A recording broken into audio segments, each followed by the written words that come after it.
도면만 있으면은 다 만들죠. 이거 카이 이야기하면 안 되겠네. 더 잘한 거죠. 설명을 자세히 해주셔서 감사합니다. 설명 듣다 보니까 제가 그 KPX 사업 할 때 단발 쌍발에서 쌍발을 엄청나게 주장해서 성공한 케이스라서 카이 가서는 조심스럽게 물어봤거든요.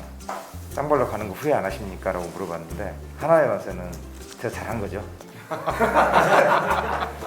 감사합니다. 곱하기 2, 꼭 곱하기 2는 아니겠지만 큰 거 하나냐, 작은 거 두 개. 처음에 KFP 프로그램은 단발이잖아요. 거의 비하면 쌍발 하면은 저희가 좋죠. 그래서 여기 가서는 괜히 제가 잘한 걸로 좀 125 곱하기 2로 120이 아니라고 이제 계속 우기고 네. 있으니까 120 이후에 계속 갈 수밖에 없는 거니까. 그럼 제가 먼저 몇 가지 좀 질문을 간단하게.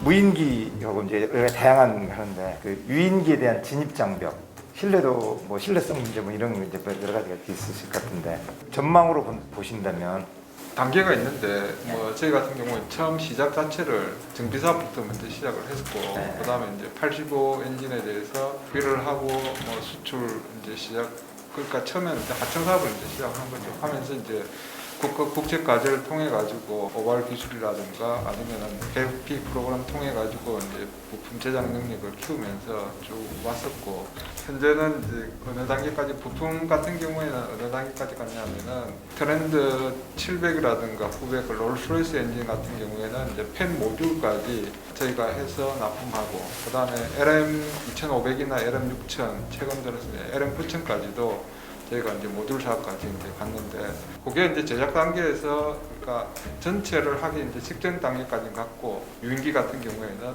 결국은 나중에 그 시장에 들어가려고 그러면은 뭐 설계 능력을 갖추어야 되지 않을까 싶은데 그것 때문에 최근 들어서는 이제 RSP 사업에 참여를 했고 처음에 RSP 사업은 단순하게 이제 제조 단계인 RSP였는데 APU를 완전 국산화하면서 KUAC라든가 KFP 프로그램은 APU를 저희가 이제 독자 설계해서 들어가거든요. 그다음 이제 향후에 지금 우리가 이제 헬기 쪽으로 하고 있는 쪽에 RSP 사업을 하고 있는데 그쪽에 들어가는 부품은 PWC하고 공동으로 설계해서 들어가고 있습니다. 그러니까 이제 그 단계까지 갔고 그걸 넘어서서 이제 독자 설계까지 가면은 아마 유기 시장까지도 들어가는데 무리가 없지 않을까. 근데 단순하게 우리가 그 RSP 시장에 참여할 수가 없으니까 특정 분야에 대한 이제 지분을 획득해서 그 지분을 통해 가지고 이제 판권을 가져야 그에 대한 설계도 하고 그다음에 그에 대해서 제작까지도 할 수 있는 그런 게 열리기 때문에 PWA나 CE 같은 경우에도 완전하게 100% 자기네들 전부 다 하지는 않거든요.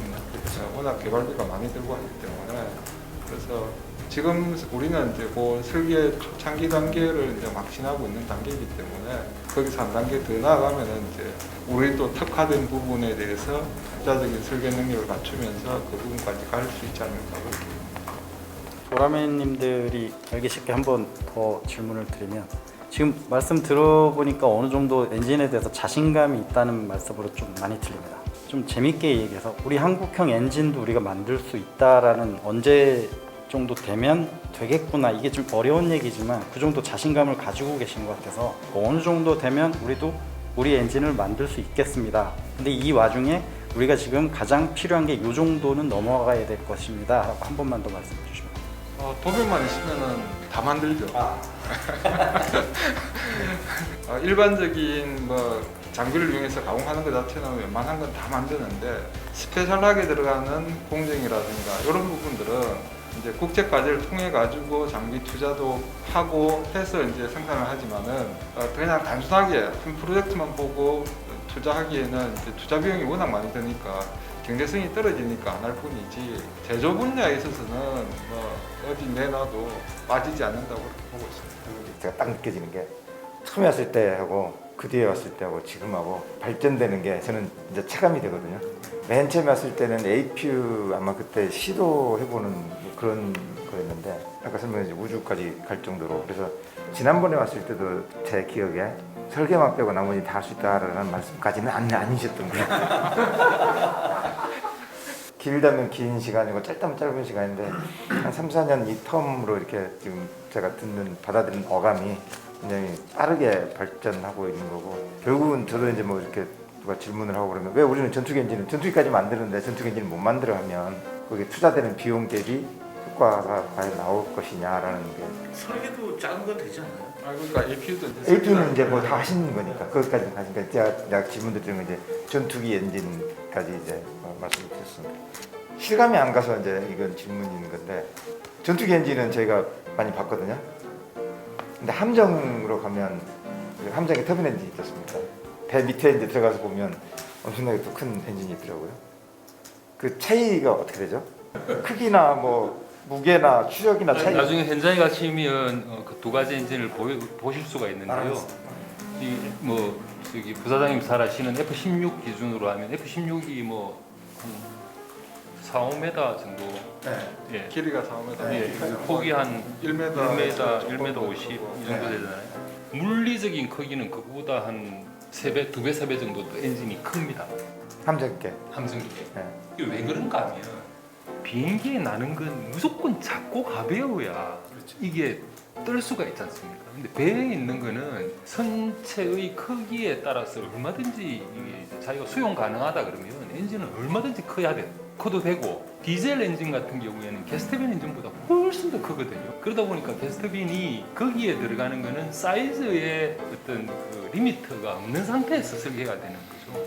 그러다 보니까 배에 들어가는 그 엔진은 항공기 들어가는 것보다는 무겁고 훨씬 크기가 큽니다. 개발의 난이도가 근데 개발의 난이도는 가스터빈이니까 똑같고요. 예를 들어서 GE가 만드는 CFM56 엔진이다, CF34 엔진이다. 요거의 데리버티브가 해상 버전으로 LM500이 있고 LM2500이 있고 이런 식이거든요. 엔진 코어는 똑같이 만들어 놓고 그 외로 이제 나머지 붙는 것들을 좀 투박하게 만들어서 해상에 넣는다 이렇게 보시면 돼요. 사이즈가 차이가 나는 거죠. 해군 배 타는 사람들이 좀 통이 큽니다. 이지스 함에 우리 엔진이 엄청나게 많이 들어갑니다. 미셸 엔진부터 시작해가지고 발전기 엔진 뭐 하여튼 그래가지고 나중에 한번 설명 들으시면 놀라실 겁니다.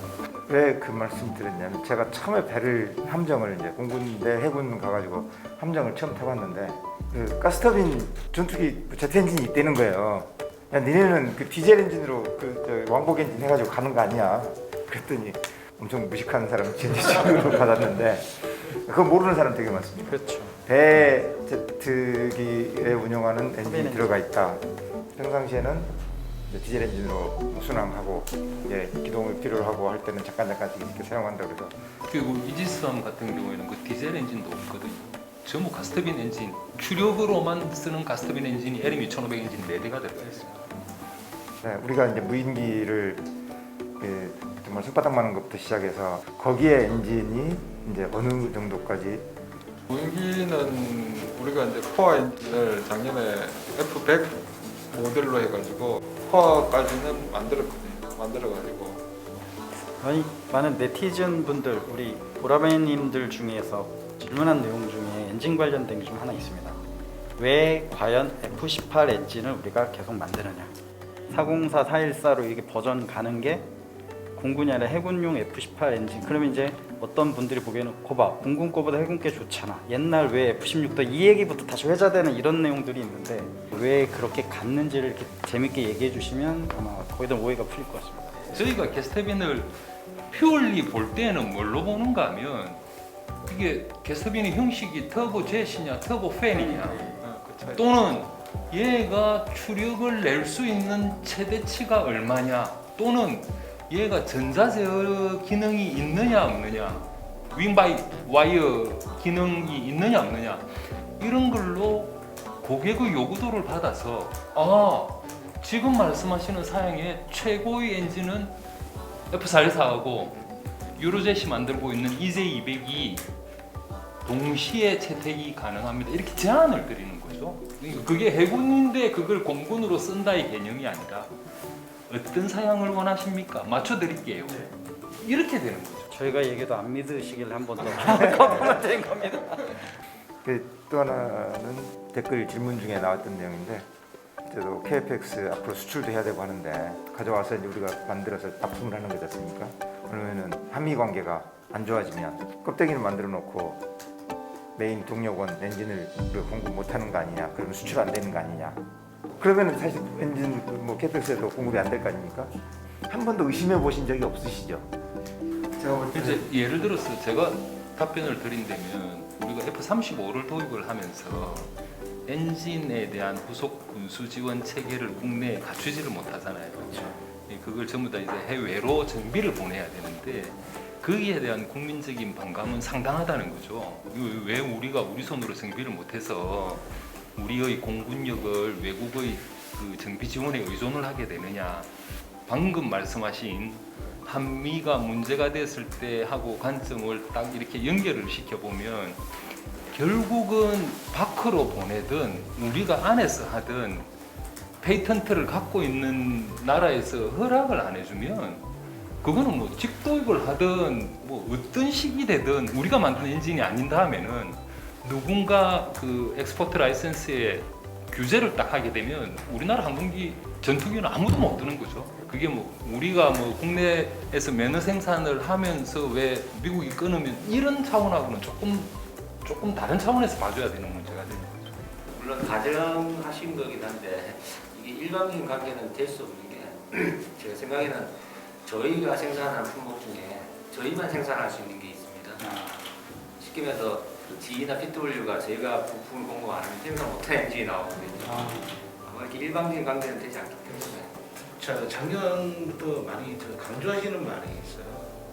4.4는 아니고 대불사라고. 대체 불가능한 사업자. 지금 아까 말씀하신 거 연기했는데 우리만 만들 수 있는 거는 많이 만들어가는 우리가 대학을 갖는 거죠.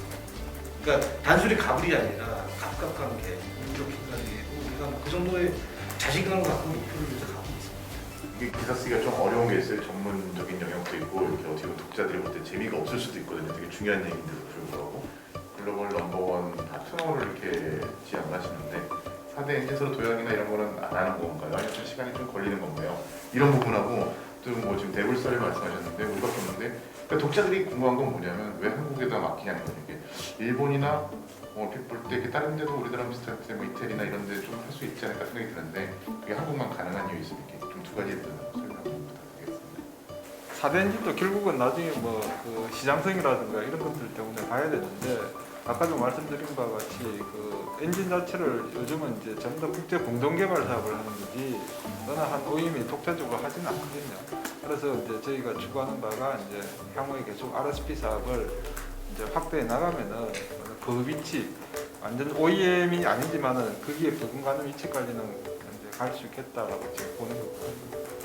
두 번째 질문은 제가 좀 이해가 잘 안 되는데 우리가 지금까지 그 솔직히 말씀드리면 OEM들이 시차도 다르고 올라 그러면 10시간 이상 걸리는데 여기까지 물건을 줄 정도 같으면은 그죠?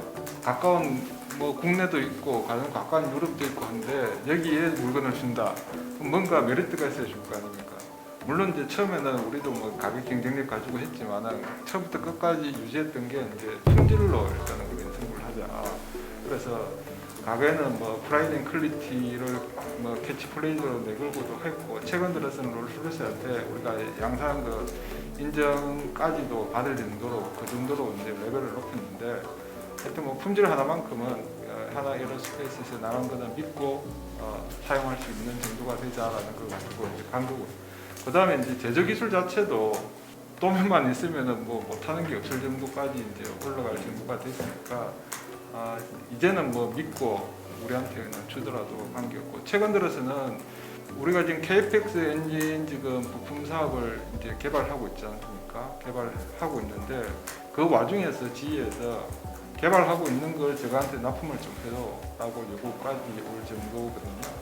그러니까 아직 양산도 안 하고 있는데 그 정도로 하여튼 뭐 실력은 인정을 하고 있다라고 보시면 되겠습니다.